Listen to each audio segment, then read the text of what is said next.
Good morning, everyone. It's Lee Henson, president and founder of AgileDad, and it's time for today's episode of the Daily Stand-Up. So without any further ado, let's get started. It's Thursday. We're getting closer and closer to the weekend. The weekend is just coming down on us like nobody's business. I hope that you've had an amazing week. I know I have. Time for me to give you the last two tips, the last two techniques every ScrumMaster coach should try to perfect, right? So far, we said introduce your battle wounds. We said understand individual and team needs. We talked about asking more powerful and better questions and preparing what is needed. Today, I want to talk to you about the last two things that I think really make the difference. When I'm looking for a good coach, when I'm looking for someone who, I would send on an AgileDad engagement, one of the first things that I think of is how well this person communicates or how much difficulty they have communicating. Are they able to both be articulate but also be quiet?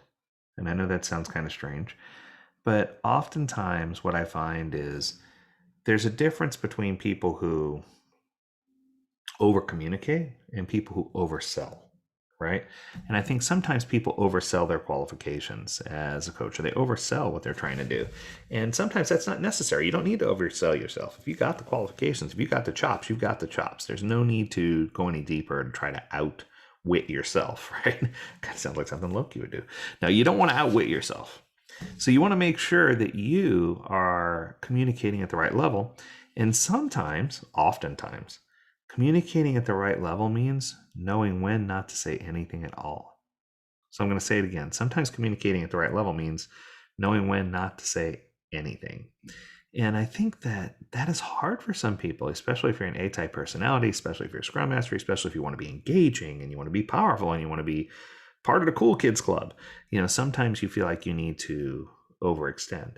Now, being an excellent communicator is imperative. You must be able to communicate with individuals, with leadership, with teams, across teams, with C-level leadership, with high-power business executives. I mean, I've seen lots of coaches who fall flat on their face when they become flustered around people who have higher education or people who have better positions. And that shouldn't be the case. If you're a coach, you should have those excellent communication skills inside out, through and through. So being a master communicator is so incredibly important. And I think the key here, once again, is to know when to hold them and know when to fold them and know when to walk away and know when to run, because you never count your money while you're sitting at the table. There'll be time enough to count it when the dealing's done. Oh, wait, that was a Kenny Rogers song. Hold on. No, I think what I was trying to say is you just need to know when silence is golden and when silence is painful. But sometimes the painful silence is what's needed to get somebody else to speak up. And I know that's kind of pushing into a Friday topic, but I just wanted to say a good Scrum Master, a good coach, masters their communication skills. So you need to hone in on those and understand yourself. And I think part of it is understanding that you're not coming in with any cognitive bias, right? And that leads me to the last one on my list, number 6. Number 6 is about making it personal, taking ownership. And I think that too many people who are in a coaching position still look at this as a job. What I tell my coaches is coaching is not a job. Coaching is an experience in itself. It's something that you get so excited and energized to share your knowledge with teams, and you want to see them be successful so bad that they almost become like part of your family. They're almost like one of your kids. Hey, AgileDad, maybe? No. But you want to make sure that you're treating them with dignity and respect. But it's okay to make it personal. It's okay for you to really stand up for, embody, and talk to team members the same way you would a very close family member. It's totally cool to do that.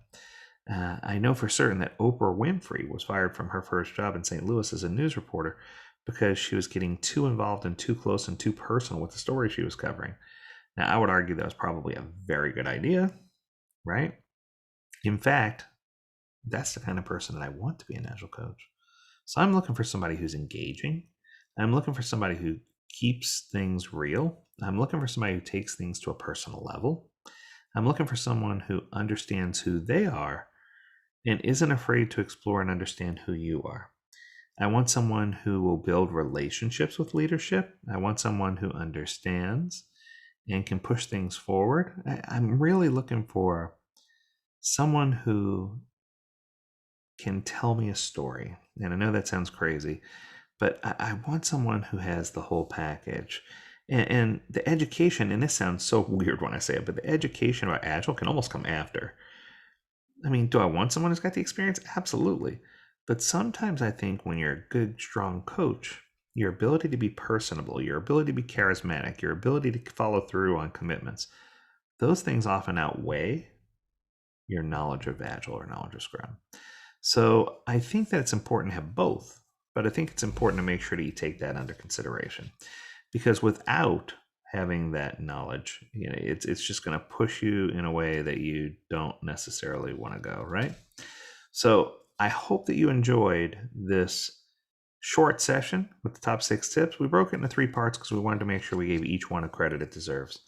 So I hope that you are planning an amazing weekend. I hope that you're having an amazing week. I hope that you'll continue to tune in and listen to additional episodes of the Daily Stand-Up Podcast where we talk about the things that mean the most to you. If you have a topic you want us to cover in an episode, feel free to shoot us an email. Learn more at AgileDad.com. We'd love to hear what you want to talk about.